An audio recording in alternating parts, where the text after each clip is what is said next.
ថ្មីចឹងថ្ងៃនេះខ្ញុំលើកយកវិធីសាស្ត្រមួយក្នុងការ remove signature ចេញពី PDF អញ្ចឹងធម្មតាវាមាន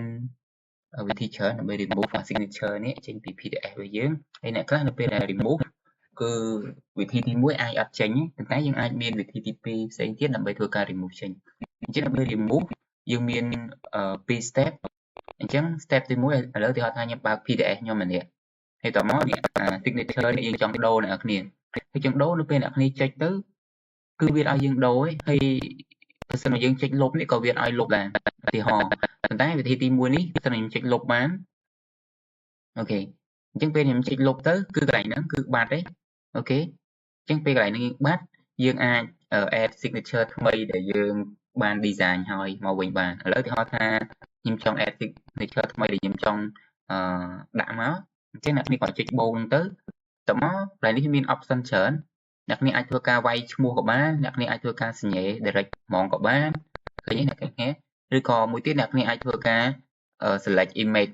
select signature ដែលអ្នកនរគ្នាមានក៏បានឥឡូវខ្ញុំ select signature ដែលខ្ញុំមានអញ្ចឹងវាធ្វើការ insert ឲ្យយើង apply អញ្ចឹងអ្នកនេះទទួលបាន signature ថ្មីនៅក្នុងនេះអូខេអញ្ចឹងចុះបើសិនក្នុងករណីអ្នកគ្នាធ្វើការលុបអាហ្នឹងអត់កើតចុចអាខ្វែងហ្នឹងអត់ទៅចុចអាខ្វែងហ្នឹងអត់ទៅអញ្ចឹងយើងមានវិធីផ្សេងទៀតដើម្បីធ្វើអញ្ចឹងអ្នកគ្នាអាចធ្វើការ remove យើងប្រើ command ដើម្បី remove អូខេឥឡូវមិនចេះបានទេ cannot remove អត់កើតទេជាអ្នកគ្នាអាចធ្វើការនេះឥឡូវដាក់នេះសិននេះអ្នកគ្នាអាចធ្វើការប្រើនេះ access app data នេះអ្នកគេ copy មកមានថាយើងចូលទៅលុប signature នៅក្នុង directory របស់ Adobe ហ្មង Ctrl C ខ្ញុំប្រើ Windows O ហើយតោះមកខ្ញុំ paste អាហ្នឹងចូលទៅអូខេតោះមកអ្នកគ្នារកពាក្យ Acrobat SF install នេះខ្ញុំដាក់ឡើងនេះ Adobe Acrobat SSS signature install អញ្ចឹងយើងធ្វើការលុបអានេះចោលលុបអាហ្នឹងចោលអូខេឥឡូវឧទាហរណ៍ថាខ្ញុំលុបវាចោលអូខេ initial នេះអូខេខ្ញុំលុបវាចោលអូខេជាមួយខ្ញុំបិទ PDF ខ្ញុំមកវិញថាហ្នឹងវាជាប់អត់ខ្ញុំ no save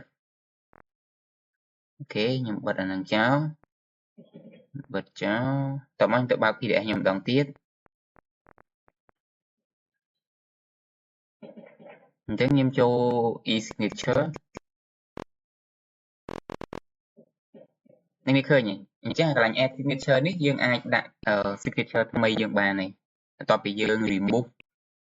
ពាក្យ SSF signature កន្លែងមិញហ្នឹងអូខេអរគុណអ្នកនាងអញ្ចឹងមេរៀននេះគឺមានតែប៉ុណ្្នឹងទេសូមអ្នកនាងមានជាចម្ងល់អីអាច comment នៅក្នុងវីដេអូខាងក្រោមបាយបាយ